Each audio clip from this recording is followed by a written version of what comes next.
الحمد لله رب العالمين، الصلاة والسلام على أشرف الأنبياء والمرسلين وعلى آله وأصحابه ومن سار على نهجه إلى يوم الدين. أما بعد، عن ابن مسعود أن النبي صلى الله عليه وسلم قال. ابن مسعود رضي الله عنه روايته پیغمبر صلى الله عليه وسلم اتته يأتي على الناس زمان يتحلقون في مساجدهم وليس همهم إلا الدنيا.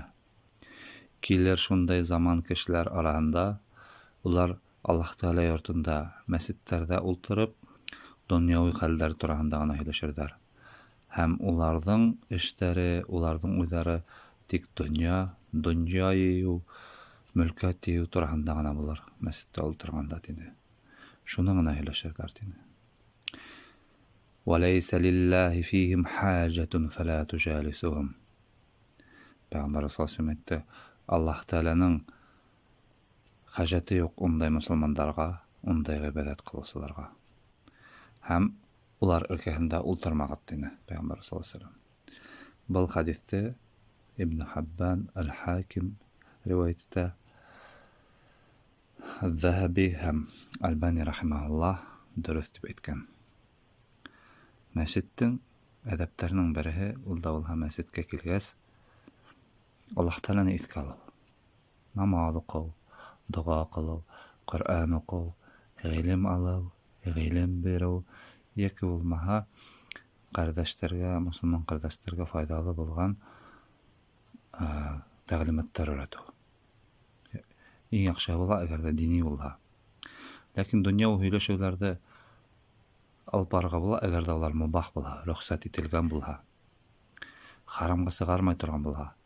Biri kardeşimizin hakkına inmey turgan bola, gaybet bulmaha, bozuklukka sakırı bulmaha bizge ruhsat etilgen. Lakin biz anda oturup nisik aqsayı yerga, nisik mülkat yerga, qaydan mal tabaga tepeleşek, bizim onda oturubuzun birinde de fayda yok edi bizge. Mescidin hakkı şunda bolalayın.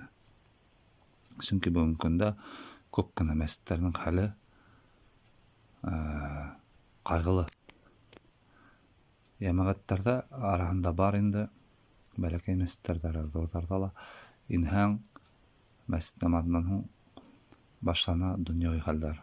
Nime işlenin, qayda bardın, kimde gördün, köpme işlenin, qayda işlenin.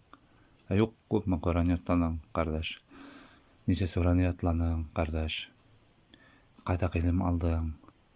Min de alayım. Ilim bireyik. Ilimden atayık. Degen nemeler bir kerek de ola. Hem de qayır vakitta ol kösüp getirgen mümkün de ona birek de korkunası gaybetke kişinin hakkını alıgayın. Abında işler mescitte birek de yaramay. Hem de şoğa biz mescitler bezge kilhek niyeti biz bulhan ibadet kılıv, zikir işlev, Kur'an okuv, hem de ilim alıv, ilim biri bulan.